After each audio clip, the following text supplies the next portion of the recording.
Je, unakojoa mara moja asubuhi, mchana na jioni, lakini usiku wakati wa kulala unakojoa zaidi ya mara 3 mpaka mara 4?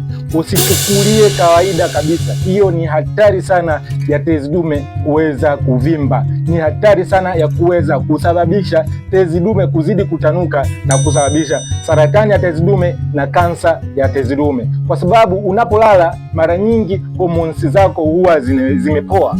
Sawa, damu yako, mzunguko wa damu unakuwa chini kabisa. Endapo damu zikawa chini, mzunguko wa damu ukawa low, maana yake ndio tezi dume inapata nafasi ya kujidhihirisha zaidi, kama kuna tatizo la tezi dume, kama kuna tatizo la kansa, kama kuna changamoto yoyote kwenye mwili wa mwanaume au mwili wa binadamu yoyote. Kwa hiyo usichukulie kawaida kabisa, chukua hatua mapema. Pata ushauri zaidi na tiba iliyo kamili uweze kuondokana na hiyo hali. Karibu sana kwa ushauri zaidi na tiba iliyo kamili.